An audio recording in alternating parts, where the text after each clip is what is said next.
Fantasy football, the sport that you love to hate. NFL season keeps giving us surprises, some good, some bad. But that's what makes it interesting, isn't it? Keep telling yourself that. Look, I'm going to talk about some of the big injuries from week 5, but also some of the players you need to go out and add now to get ahead of the game. These are your top targets for the waiver wire for week 6. Before I get into the players that you want to add, let's discuss the players who were banged up in week 5. Let's start with the very first game of Sunday morning slate, and that was the London game between the Vikings and the Jets.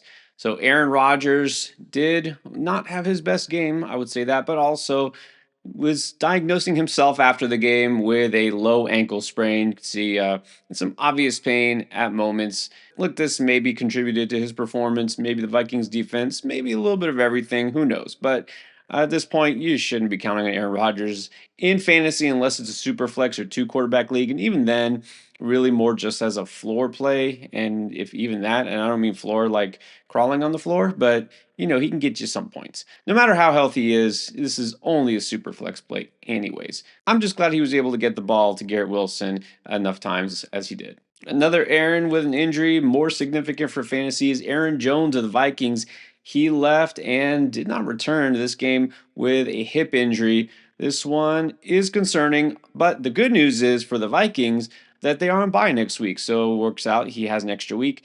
I guess you don't really need to do anything here. Ty Chandler, obviously the backup. He did come in and see some work and didn't do a whole lot with it. Not a great matchup, of course, against the Jets. This game wasn't really high scoring to begin with. If Aaron Jones does have to miss multiple weeks for some reason after the bye week, Ty Chandler would be the go-to. But right now, let's just stand pat here. All right, now for the Dolphins, good/bad news. The good news, they actually won a game, even with Tyler Huntley at quarterback.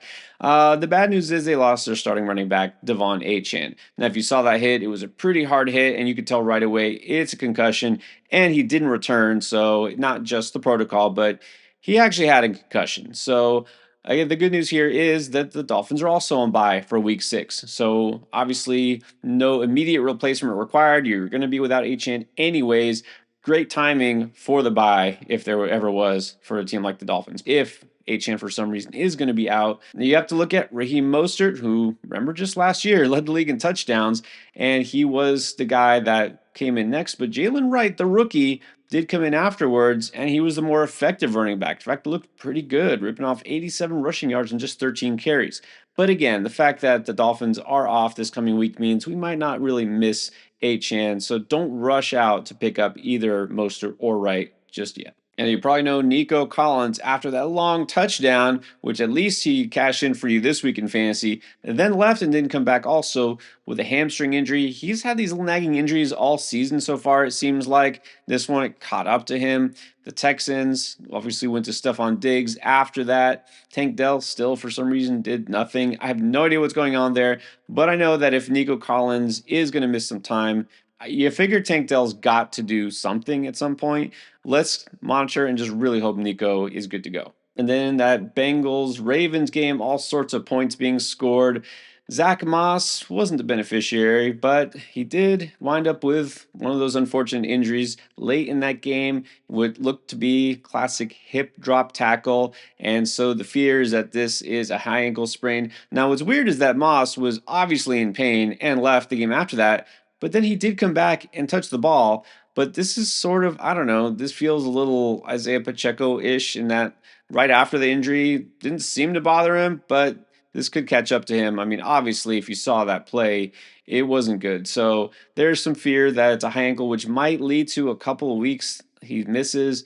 Again, this is just speculation at this point. We never really get information on these players until maybe midweek, and then even then, sometimes they like to kind of brush this off and play it like it's nothing. This looked like a bad injury. I'm assuming Moss might miss time, which means Chase Brown now becomes a lot more interesting. Now, one injury you probably don't have to worry about is Ramondre Stevenson. That one also looked bad at first, got hit low, and then he was obviously wincing there before he went off the field. Antonio Gibson took over again, but Ramondre said he's fine. He's good to go. In fact, he said he just took a helmet to the shin, so it stung him a while, but it sounds like he avoided serious injury, so no need to worry, at least not right now. And then this wasn't widely reported, but Xavier Legette did leave very early in that game, and he was becoming a trendy pickup, maybe an interesting flex play, but did nothing in this game because he did not return after, I think it was the second quarter.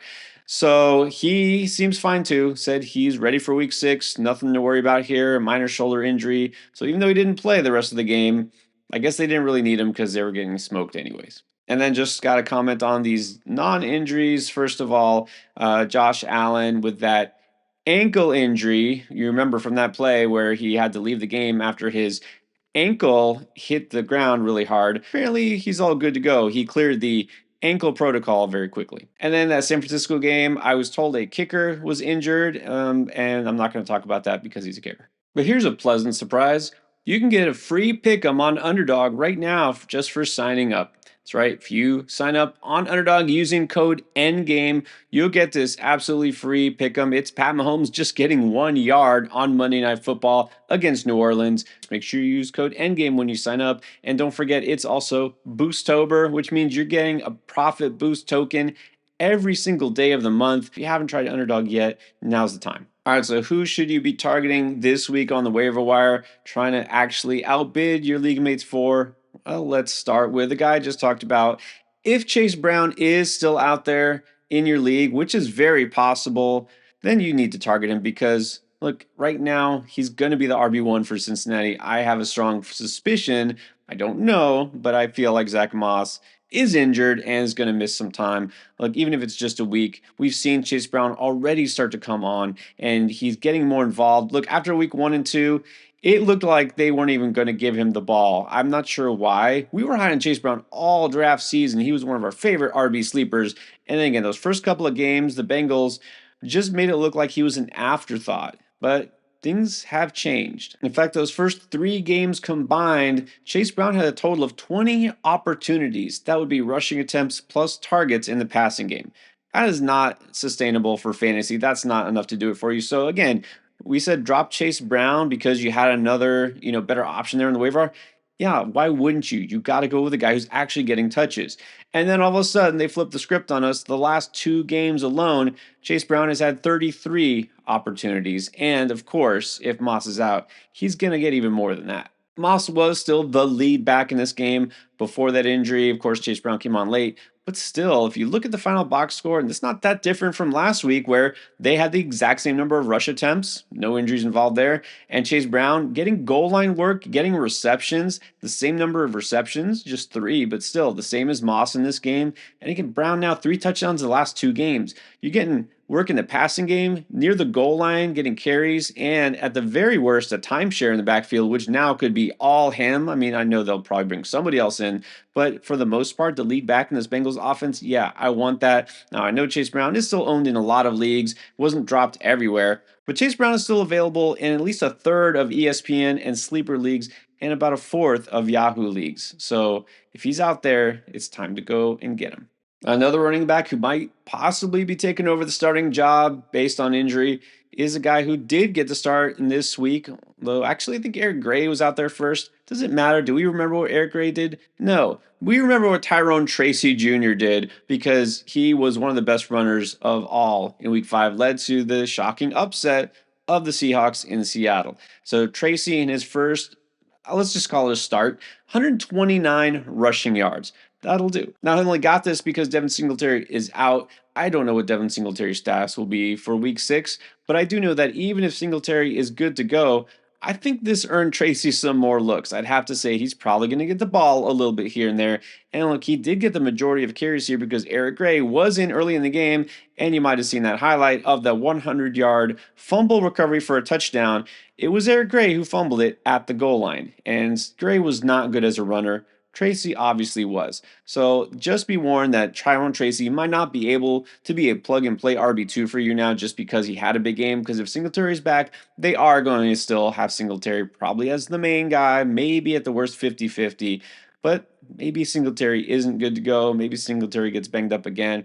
Maybe Tracy has done enough to at least carve out a role to have a little bit of standalone value. So again, I don't want to go overboard here. Do not dump all your fab on a guy like this because, again, he got this run because of an injury. But Tyrone Tracy looks good enough that I'm definitely going to take a stab at him in free agency.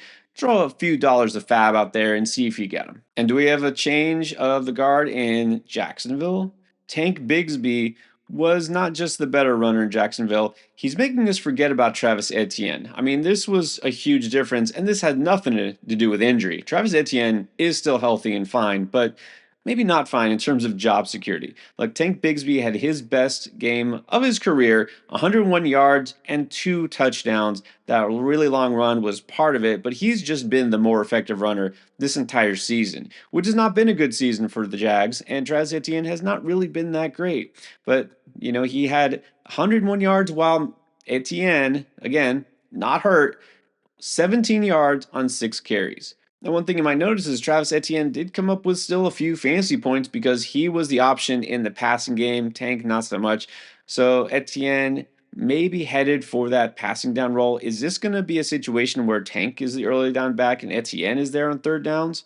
I don't know, but it's not like there's a big difference between these two. And Tank Bigsby is clearly been more effective as a runner. He's really just looked better all season, to be honest. So this is probably still going to be some sort of a timeshare. There's been games where Etienne was clearly ahead of him. There's been games where Tank Bigsby was even with him. There was a game that Bigsby missed because of an injury, but he clearly is healthy now. I mean, I'm investing in him. This offense probably won't put up this many points going forward because, let's face it, the Colts defense is horrible, but the Jags still have enough firepower that I do want a piece of the backfield if he's out there on waivers. All right, let's keep going with another running back before we pivot to other positions because just having a running back getting touches is so valuable, especially with bye weeks here and injuries continuing to happen.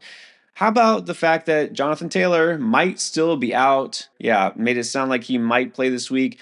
He's probably headed for a multi-week absence, and they're just not admitting it. So I believe Trey Sermon is still going to have value next week, possibly the week after. Who knows? This JT situation smells a lot like the Joe Mixon one. They make it sound like there's hope for him to play every week, and every week we just continue to be without him. So Trey Sermon is still out there in about half of fantasy leagues. It's not a guy you really are looking forward to starting, but this Indy offense now has life with Joe Flacco. Now, I also know that Joe Flacco might not be the starter next week because we'll see if Anthony Richardson is back. But I just like this Colts offense in general. Shane Steichen has proven to be a really good offensive mind, and they have the pieces here to run an effective offense. And what I like about Sermon, even though, again, they pretty much lied to us, they meaning Coach Shane Steichen, saying this was going to be some sort of a running back by committee.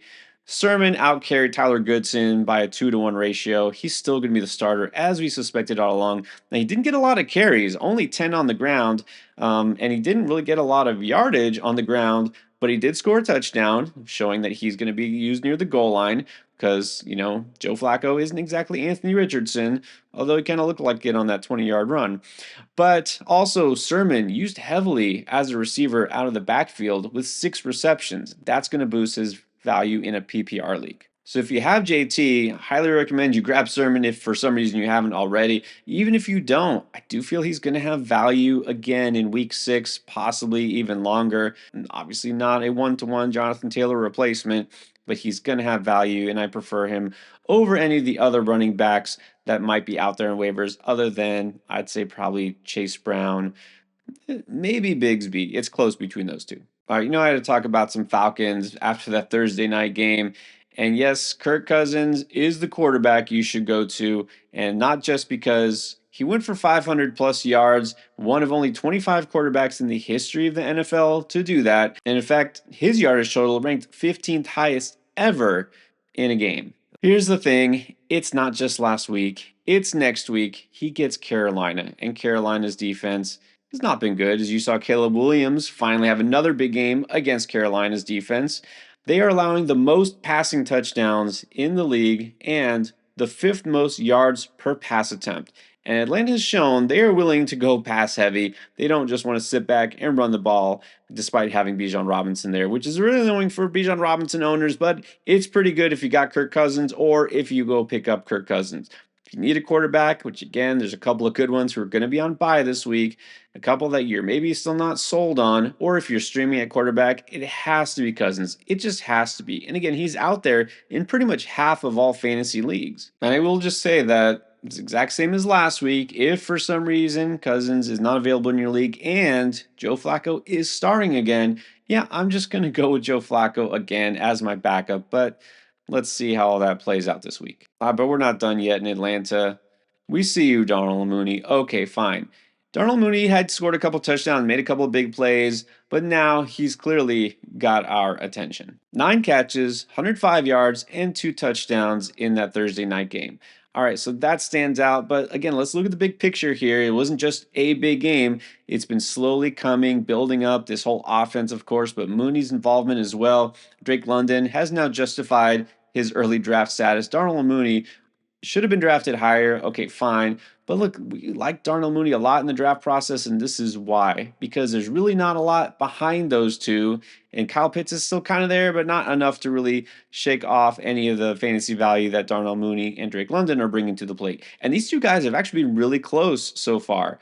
So London has been the leading receiver for Atlanta. Mooney only has 4 fewer receptions on the season, only 24 fewer yards right now. They have the same number of touchdowns, and they're almost getting the same amount of targets. Got to say that Mooney has now jumped up from like a iffy flex play to at the very least a strong flex wide receiver 3 type in your PPR leagues. I mean, Mooney is being added more and more as each week goes by, but there are still some leagues where he hasn't been yet. All right, now what about a veteran receiver who has been dropped a lot in the past week, mainly because the Titans are on bye? Let's not count DeAndre Hopkins out just yet. His ownership is now lower than a guy like Darnell Mooney. In fact, it's barely over 50% in Yahoo. So this means you could probably go out and get him. DeAndre Hopkins might be due for a very nice bounce back week here. The main reason is, of course, the defensive matchup. Getting that Colts defense who week after week continue to get eviscerated. I mean, you saw the Jags win their first game. Trevor Lawrence have his best game.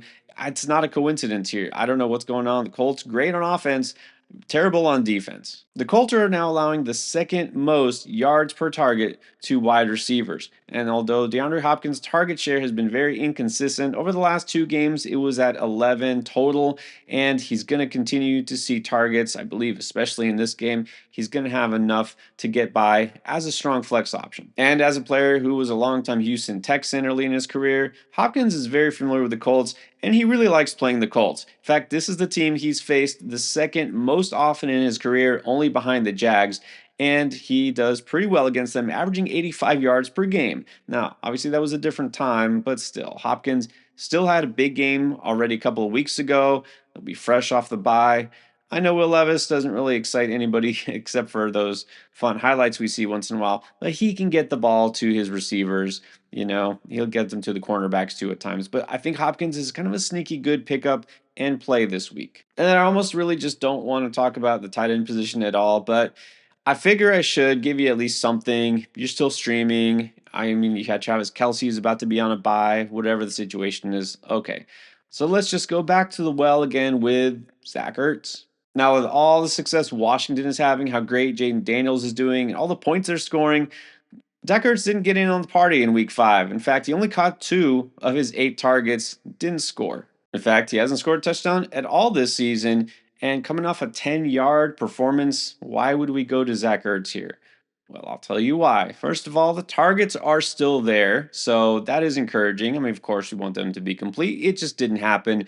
It was very close to having a super long touchdown, potentially. It just missed, all right? Missed opportunities. Unrealized air yards don't help you, but it's better than not having them at all. But he's getting targeted. Of course, his quarterback, his offense is on fire right now. And, I'm going to say the matchup.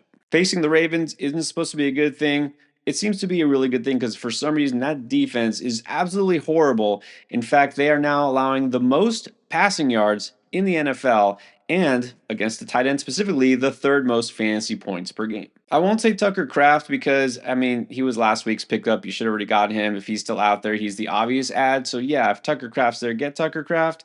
But Zach Ertz is a guy that might just be your best option instead of looking for some hot new thing or, some tight end who randomly scored this week or did something. I think Ertz is your best bet. After you're done setting your waiver claims, it's time to go and start looking at those lineups, which is why we got start sit advice for you at every position, plus trade advice, plus some stats you need to know, and other things you won't find on any other channel. So check out this week's playlist.